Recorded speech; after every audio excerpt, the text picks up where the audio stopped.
Noel Latif, President of the Foreign Policy Association, and I'm delighted to welcome you to this first event of the new year for the Foreign Policy Association. We're delighted to have Ambassador Isobel Coleman with us.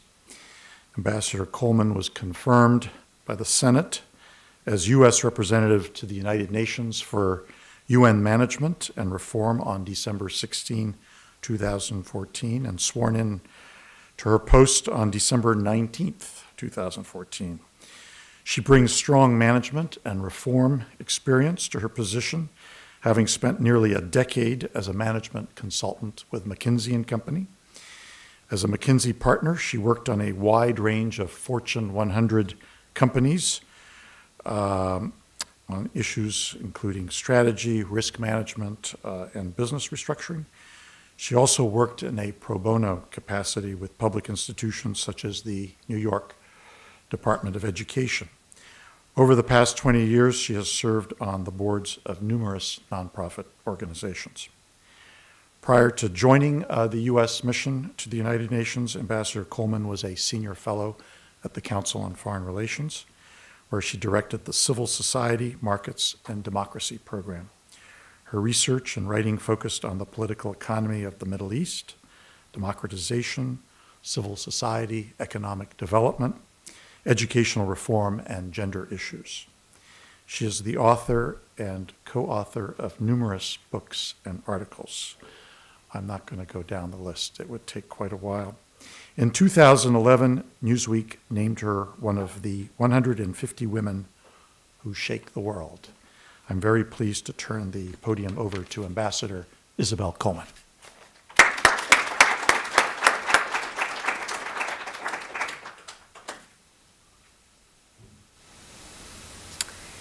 Well, thank you so much. Thank you, Noel, for that very nice introduction. It's really a pleasure to be here. In some ways, I grew up with the Foreign Policy Association. My father at one point was the chairman of the board of the Foreign Policy Association. I remember as a kid, he would often bring home the great decision documents. And I would pore through those documents with tremendous interest. I think they really sparked my interest in foreign affairs as a young middle schooler. I know that sounds pretty wonky as a seventh grader to be reading great decisions, but it was incredibly interesting for me, and I think they still remain a terrific resource for students and really anyone who wants to understand in a nonpartisan, nuanced way what's going on in the world today on many of the most pressing issues. So today I'm here to talk about one of the Great Decisions discussion program topics, the UN, which has just celebrated its 70th birthday, the UN. And to understand the challenges of the UN today, I think it's important to go back to its roots. And so let me first digress with a bit of history. Back in 1918, the Foreign Policy Association, which was then called the League of Free Nations Association, was founded with the purpose of supporting President Woodrow Wilson's call for the establishment of a world organization and to increase U.S. support for membership in that organization, much as the Council on Foreign Relations was also established with the same goals. While the League of Nations, we all know, was an idea ahead of its time, the founders of the Foreign Policy Association recognized the importance of an international organization and were no doubt gratified when one took shape out of the ashes of World War II.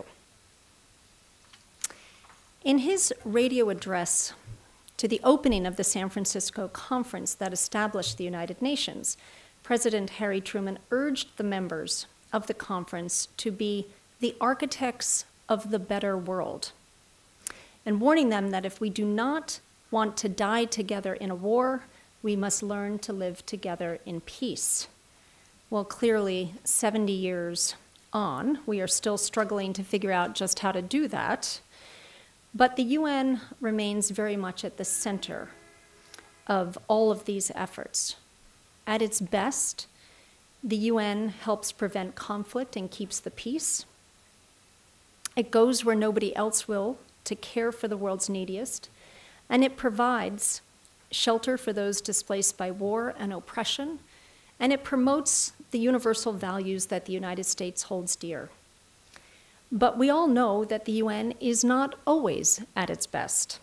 There are many people who view the UN as a bloated bureaucracy, full of strife and inaction in the face of global crises. And they are not entirely wrong.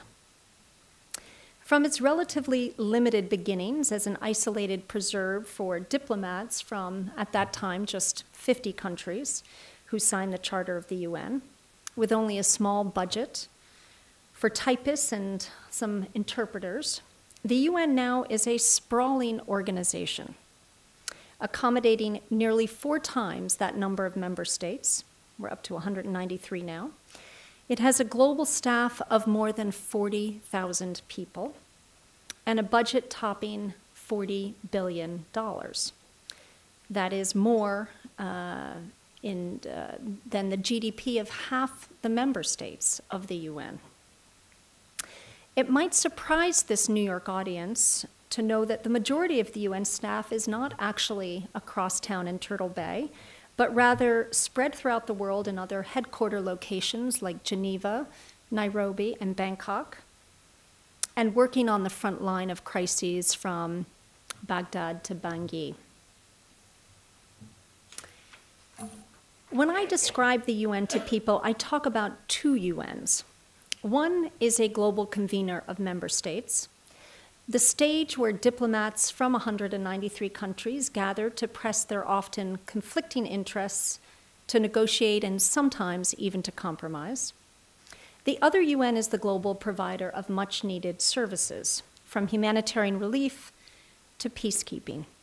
Undoubtedly, all parts of the organization can do better and must do better because the UN is needed now more than ever.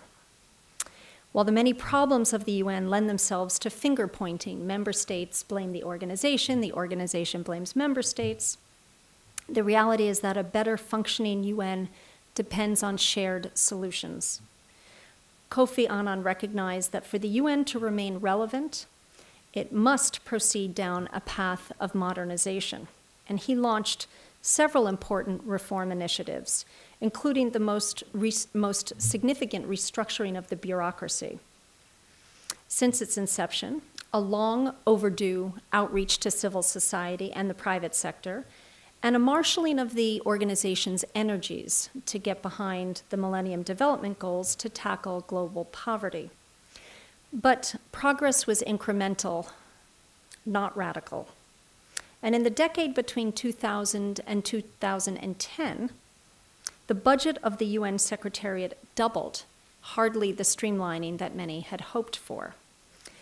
The current Secretary General, Ban Ki-moon, has continued a process of much-needed modernization, with efforts to bring the information and technology systems of the organization into the 21st century.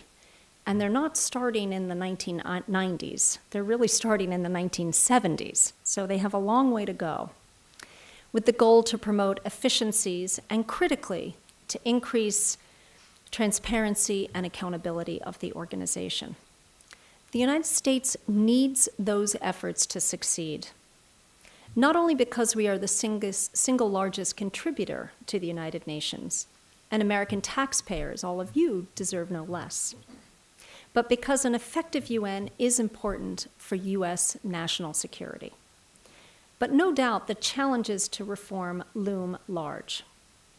When I arrived at the US mission to the UN a little over a year ago, as the ambassador for management and reform, I quickly realized the scale of the challenge when a seemingly simple question, how many employees does the UN have, could not be answered. And I am still, a year on, waiting for an answer. In a world of lightning speed where non-state actors deploy sophisticated social media strategies, the UN is groaning under the weight of obsolete systems and convoluted structures. Moreover, its hidebound bureaucracy, with thousands of international employees invested in the status quo, is deeply resistant to change. But change it must. And there are signs of progress. In December, the UN's Budgetary and Administrative Committee, the fifth committee where I represent the United States, and in fact, I see one of my co-fellow ambassadors who represents Australia in the fifth committee, we agreed on a new 2-year budget that, for only the third time in the last half a century, set the new budget lower than the previous one. And the second time that happened was just in the last few years. So to understand what a big deal this is, you need to understand the dynamics of the Fifth Committee. The culture of the Fifth Committee has long been one of outdated zero-sum politics. On the one side, you have countries from the Group of 77 in China that now consist of over 130 countries, which have traditionally paid very little of the UN's bill. And on the other side, Western countries, which traditionally paid the bulk of the tab. The founders of the UN had toyed with the idea of weighted voting in the Fifth Committee, giving the large financial contributors a larger say in budgetary matters. But in what I would argue was a less than ideal compromise, they abandoned that for one country, one vote. So although just 11 countries pay more than 70% of the UN's budget today, those major contributors cannot force decisions. Efforts towards rationalization and fiscal discipline require painstaking cajoling, arm-twisting, and bare-knuckle negotiating. No country has more at stake than the United States, since we are assessed nearly a quarter of the UN's budget. Assessment rates are based on a country's share of the global economy, so our share that we pay the UN is close to what our share of the global economy is. It's a little under 23%, and we pay on average 25%.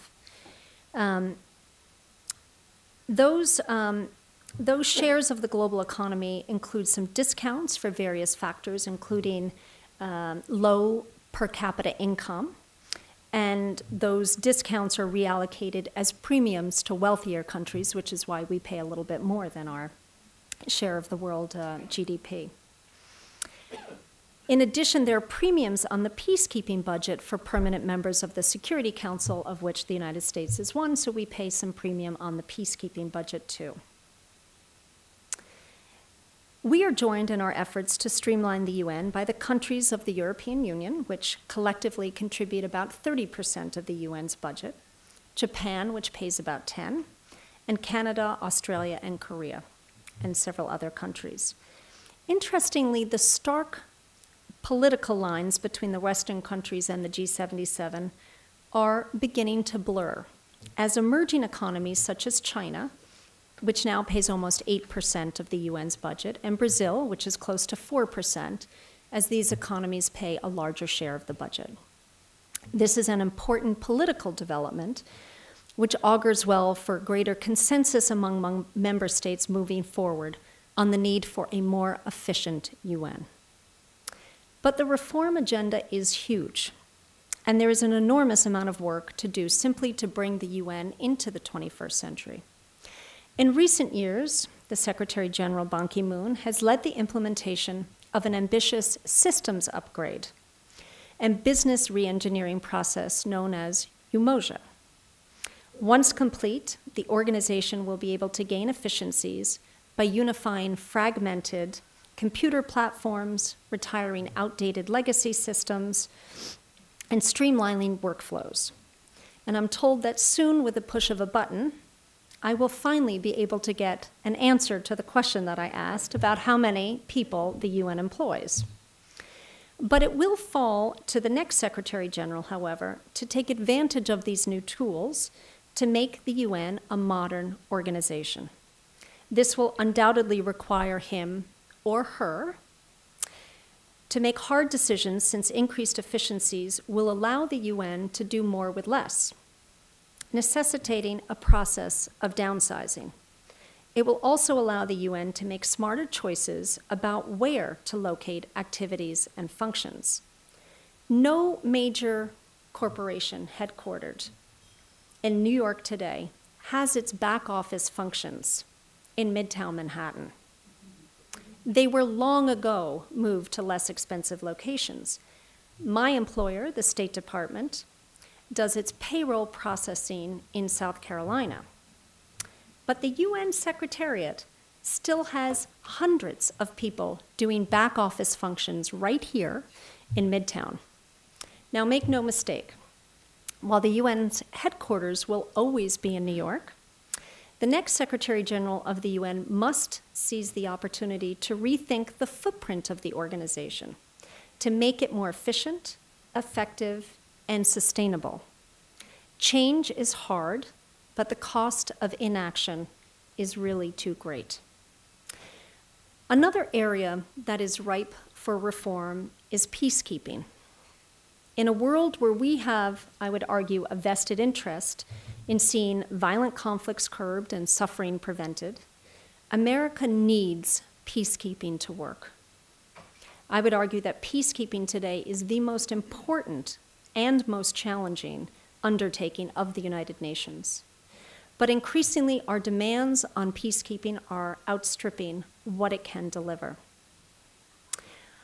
What we are asking peacekeepers to do today is often a far cry from your grandmother's day of peacekeeping, when peacekeepers just passively observed lines of demarcation in a ceasefire. Today, we ask them to disarm a violent group in the Democratic Republic of the Congo, to prevent the return of extremists in northern Mali, or to extend state authority in the Central African Republic. UN troops are now frequently in situations involving counterterrorism and counterinsurgency, atrocity prevention, and state building. Indeed, 2/3 of UN peacekeepers today operate in active conflict areas, the highest percentage in history. And 98% of troops serve in missions with the responsibility to protect civilians. At the same time, we've seen an incredible growth in the number of UN peacekeepers from a low of 10,000 back in 1998 to more than 120,000 uniformed personnel and civilian staff currently serving in 16 missions. That's a record number, and more than 80,000 of them are in Africa. While the United States does not provide much in the way of troops, we deploy roughly 0.1% of the UN's peacekeepers, mostly in the form of military staff officers.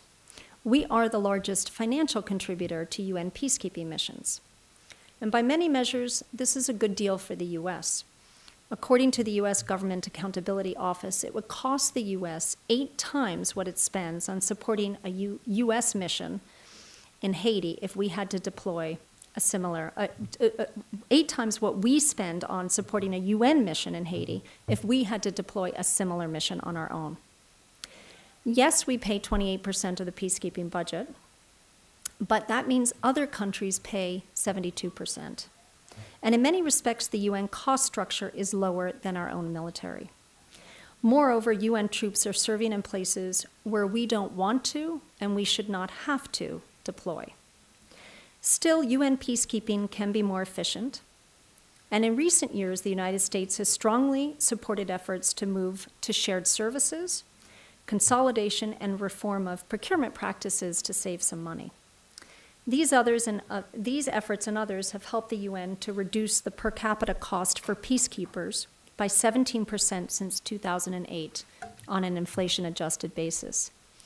But peacekeeping must be about far more than just efficiency. It has to be about effectiveness. And here the UN has much work to do. We've all read the stories of UN peacekeepers standing by, not protecting civilians. We've also been justly outraged by reports of sexual exploitation and abuse by peacekeepers, preying upon the very people they were sent to protect. According to a report released last year by the UN's internal oversight body, in more than 1/3 of alleged cases of abuse between 2008 and 2013, the victims were children. This is simply horrific. Since abuse by UN troops first galvanized international attention about 15 years ago, the UN has adopted various measures to tackle the problem, including improved vetting and training of peacekeepers and a clear zero-tolerance policy. This fall, for the first time, the Secretary General dismissed the head of the peacekeeping mission in the Central African Republic because of ongoing problems with sexual abuse by troops. But clearly, these measures are not sufficient. While allegations of abuse are down among troops, even one case is too many, and much more needs to be done. A major obstacle is that the troop-contributing countries handle their own administration of justice, and some are less than diligent on that front than others. In too many cases, it's not clear even what happens to the perpetrators. They are simply whisked home. More than half of the allegations since 2010 are still pending, and in some 15% of cases, the troop-contributing countries have not even responded to the UN's requests for information. This lack of accountability does not encourage a culture of prevention, and this must change. As a portent of a more transparent and accountable UN, the Secretary General has committed to sharing information about credible sexual abuse allegations starting this month. It will now be possible to track the disposition of cases and to hold member states accountable for ensuring that justice is served. While the UN cannot force troop-contributing countries to prosecute cases, it can repatriate troops and whole contingents from countries when patterns of abuse emerge or there is insufficient commitment to prosecution. This is real leverage that must be used. And for the troop-contributing countries, they earn substantial revenues serving in peacekeeping missions. So these punitive measures have bite. In December, the UN announced that because of a pattern of sexual abuse, it was repatriating a DRC contingent that had been serving in the Central African Republic. And though only through such actions, I think, can accountability be achieved. Without greater transparency and accountability, the very integrity of the UN will be undermined. Openly reporting on sexual exploitation by peacekeepers is a critical first step in ensuring that victims are assisted, that justice is served, and effective preventive measures are in place. To quote Justice Brandeis, "Sunlight is the best disinfectant," which is why the United States pushed for years to have the UN's oversight body publish its audits and reports for all to see on the internet. Likewise, strong protections for whistleblowers are necessary to enlist the efforts of those best positioned to root out waste, fraud, and abuse. Too often it is the UN's own self-inflicted wounds that generate the headlines and undermine support for the work that it does around the world. Front and center in this category is the unfair targeting of Israel by many member states and UN bodies. One of my prouder achievements to date was helping to negotiate the establishment of Yom Kippur as an official UN holiday, an important step forward for Israel's recognition and inclusion at the UN. For many years, I've heard people quip that if the UN didn't exist, we would have to invent it. As a New Yorker who has long cursed the gridlock of High-Level Week, and more importantly, been frustrated by the UN's failures to live up to its own ideals, I remember thinking in response, I'm not so sure about that. But working up close with the UN and seeing the unique role that it plays in harnessing the world's energies to combat Ebola, to commit to sustainable development, and to keep peace in fragile states, I know that while the UN is clearly imperfect, it is also indispensable. So despite the many hurdles, we must not stop striving to make the organization fit for purpose in the 21st century, better able to deliver the services that billions of people around the world depend on. Thank you.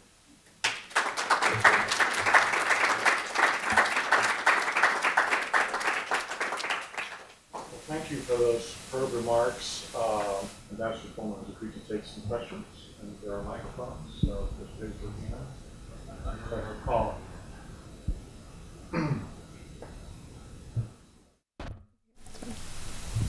Excuse me, ma'am. I'm wondering about your role with migration in Europe in particular.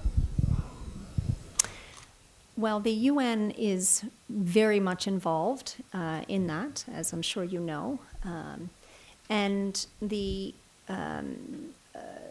efforts are multifold on the part of the UN. I mean, there are different funds and programs that are primarily responsible for dealing with the refugee crisis and the accompanying humanitarian crisis that are really out in front, making the world understand the extraordinary needs, rallying countries around the world to provide the funding that is so critically important for meeting those needs, and for addressing the underlying causes, too, of what's driving the migration and the refugee flows that you're seeing coming out of the Middle East, coming out of North Africa.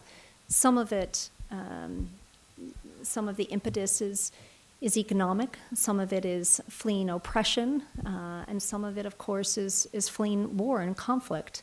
And in many respects, the UN is involved in all parts of that chain, trying to provide health and education in refugee camps. The World Food Program today is feeding a record number of people. There are a record number of refugees in the world, and the UN has made unprecedented appeals for funding from member states around the world to try to fund its multi-pronged myriad efforts to address the crisis. Here. Hi, Ambassador Coleman. My question, do you support the G4 inclusion as permanent members of the United Nations Security Council, and why or why not? Thank you.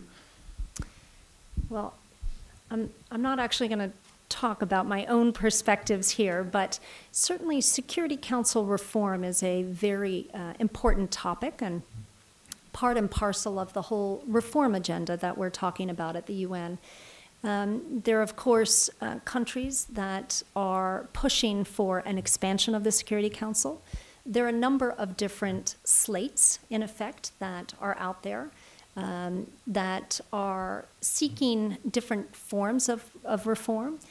Some that want to have more permanent members of the Security Council, some with a veto, some without a veto, different combinations of countries. The United States has expressed support for conceptually for those reform efforts, and President Obama has spoken out favorably on behalf of several countries that are seeking it. But what I can say is that it's a very difficult dynamic because many countries that are pushing for one slate are adamantly against others being part of that reform effort. And you're going to see over the next couple of years some, I think, quite interesting developments as perhaps a consensus is formed among member states about what direction that reform should go in.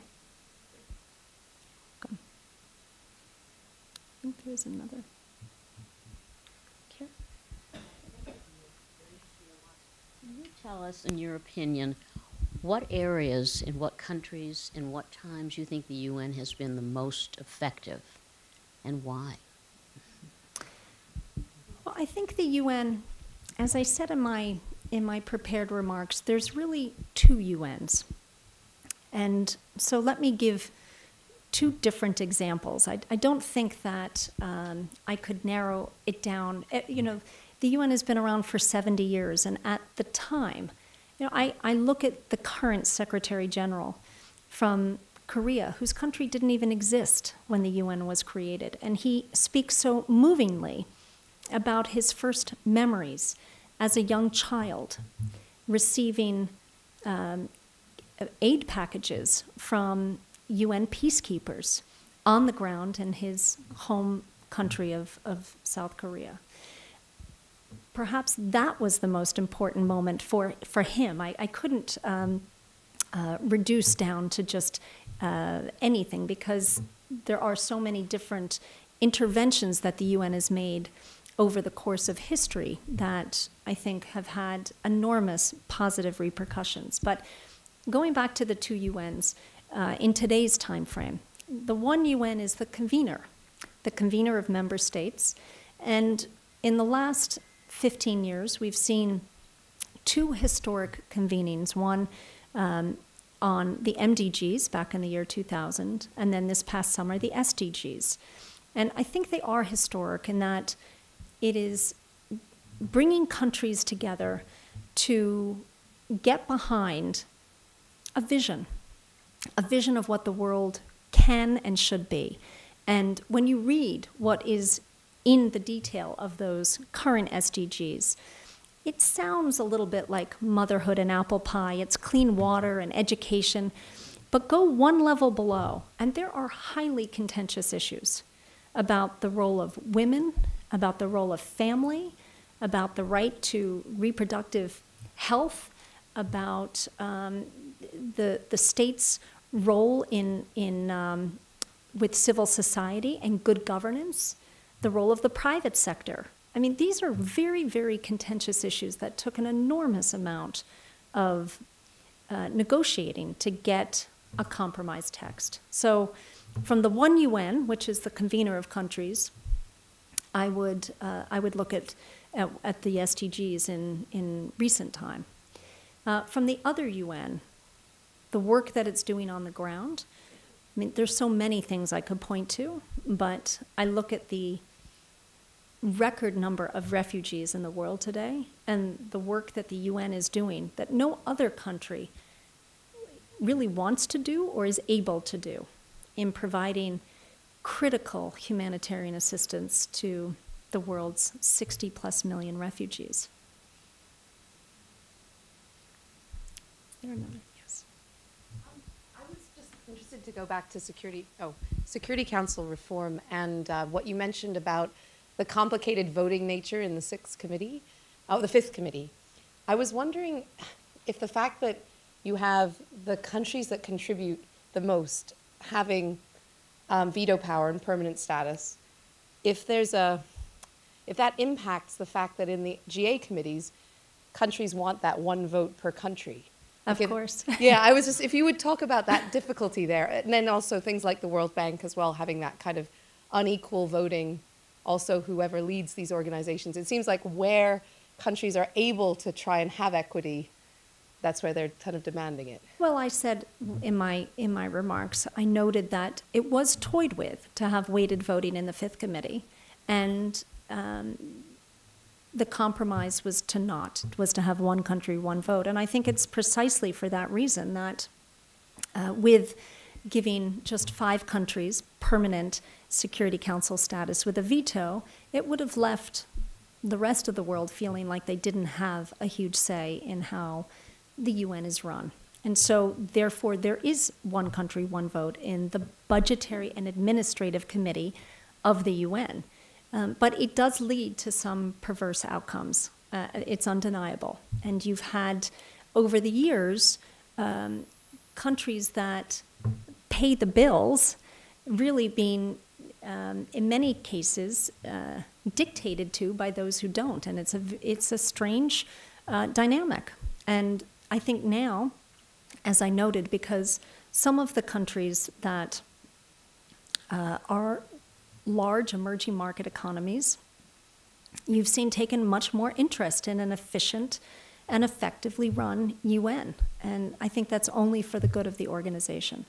I mentioned Brazil, I mentioned China, but you've also got Mexico and Turkey and a number of countries that are becoming much more active in hopefully in a constructive way in how the organization is managed. I think it could then lead to succession in reforming the Security Council. I think what is driving Security Council reform is the fact that 70 years after the UN was created, the world is a very different place. And that is reflected in the changing share that countries are assessed. Their rate of assessment at the UN has changed because their role in the global economy has changed. I mentioned Japan. Japan at one point paid well over 20% of the UN's budget, and now it pays 10%. I mean, you've seen countries go way down in the amount of money that they're paying as their share of the global economy has shrunk. And in return, you've seen other countries become much more influential in different committees because the size of their economy has grown and their influence has grown. And of course, the country that we can point to most clearly is China. China just less than 15 years ago paid under 2%. And on the peacekeeping scale now, it's over 10%. And that is going to continue to climb and climb and climb. So it is now the second largest contributor at the UN. It has, just this year, it overtook Japan. And that we will see changes coming from that. I don't know what they are right now, but we will undoubtedly see changes coming from that. Any other questions back here?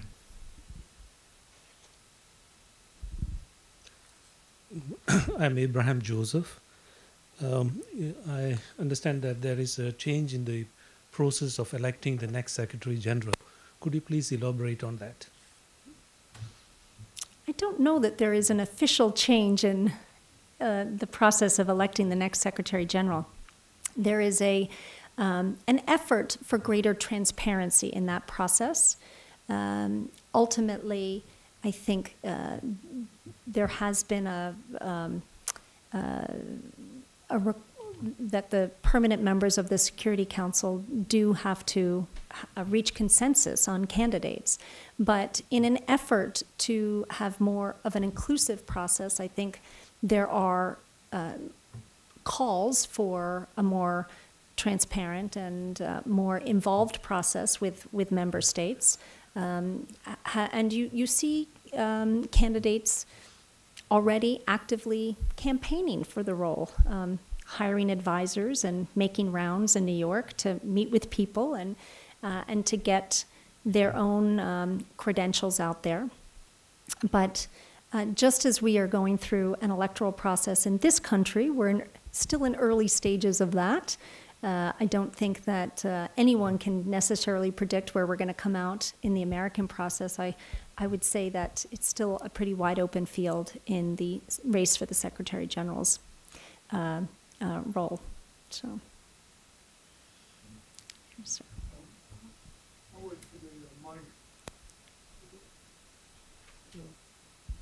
How are the peacekeeping troops put together? What is their composition? Are countries given quotas? What is the composition of the peacekeeping forces? Thank you for that great question. They're not given quotas. It has, for actually a long time, been really a seller's market. So when there are missions that are starting up, the UN has, in some cases, had to, in fact, go begging to get countries to provide troops. And in some instances has had trouble fielding a full contingent for different missions. But that is beginning to change. And I think part of the impetus for that change, and certainly what we hope will be a major impetus for change, was the effort that this administration, the Obama administration, has made in encouraging new troop-contributing countries to enter peacekeeping. And President Obama himself hosted a peacekeeping summit last September during High Level Week. And at that peacekeeping summit, many heads of state were there and made new pledges to peacekeeping. And some 50,000 new troops have been committed to peacekeeping operations, which will help the UN be a little bit more picky and choosy on who it selects for different peacekeeping missions. Now, specifically, who are the peacekeepers? The majority of peacekeepers still come from several South Asian countries, India, Nepal, Pakistan, Bangladesh. You have a number of African countries that are increasingly playing a role in peacekeeping, Ethiopia, Rwanda in particular, South Africa. So you have a number of countries, but the bulk of countries are not from developed countries. They're from, the troops are from developing countries. And for many of them, peacekeeping is a very important source of revenue that supports their own militaries. And their troops are reimbursed, and their equipment is reimbursed at a rate that actually is quite attractive for them to be part of a peacekeeping operation. But of the new commitments to peacekeeping that we're seeing, in a very positive way, we're seeing some countries that had been quite active in peacekeeping, that have left peacekeeping, returning to peacekeeping. Canada is one of them, which we're very happy to see. Several European countries. And so you're going to, I hope, see a greater diversification of peacekeeping troops in coming years. Thank you. Any other questions out there? Last one, here. I can't resist asking this because you have a background. How optimistic are you about UN reforms going forward? Clearly, your McKinsey mind must be wanting constantly to, help in this manner. And I always think how important it is to get the private sector involved, like Silicon Valley, and helping with the technology. I'm sure your brain is thinking about this all the time. But how optimistic are you that this bloated bureaucracy, which has such important meaning in the world, will move forward with the reforms necessary to make it work better? I am optimistic. And I'm more optimistic today than I was a year ago, which is really good because, when I first took up this role in the beginning, to me it was astounding. I said to someone, had you hired McKinsey to create the most convoluted, inefficient organization, I'm not sure they could have done justice to what exists. But I'm seeing signs of change. I really am, in a positive way. I mentioned the flatlining of the budget. I mean, this is really important, that member states are taking seriously the fact that trees can't grow to the sky. And the UN itself is taking seriously that they have to be more disciplined in what they're doing. So that's a start. And then when you look at some of the changes that have happened just in the last couple of years, I mean, an audience like this that has a lot of private sector experience and working with efficient organizations, it doesn't sound, like real milestones. But in December, we were able to get through the tortured Fifth Committee a very important reform of compensation for the organization. Now, compensation hits right at the heart of the most contested space, because it accounts, total compensation at the UN is 70% of all of the UN's budget. And so changing it just a little bit can have a huge impact, but people hang on very tight. And so we were able, I would say against tremendous odds, to actually get a reform of compensation. And it's the first time it was done in 26 years. So that is just one small indicator of, I think, what I hope is a positive portent. And the fact that you have more of these countries that traditionally have just been spoilers in the process because they didn't pay anything, they didn't have any skin in the game, and frankly, they often use the UN as a jobs bank for their own nationals, or you had diplomats here who were really looking out for their own interests as opposed to those of their country or of the organization. And I think that the greater transparency that over the years we have forced on the UN, and the need for fiscal discipline and the growing needs of people in the world. I mean, the reality is that the organization is stretched very, very thin and has to figure out how to do more with less. And when you look around the world today, some of the most effective parts of the UN are those that they rely on voluntary funding. They rely on donors to give them money, and they have to be responsive. They have to be effective, or they're not going to get the resources that they need. The parts of the UN that are the least efficient are those that depend on assessed funding, and those are the hardest places to instill change. But I think we're making progress. Thank you. On this hopeful note, thank you very much for Thank your you. public service and for making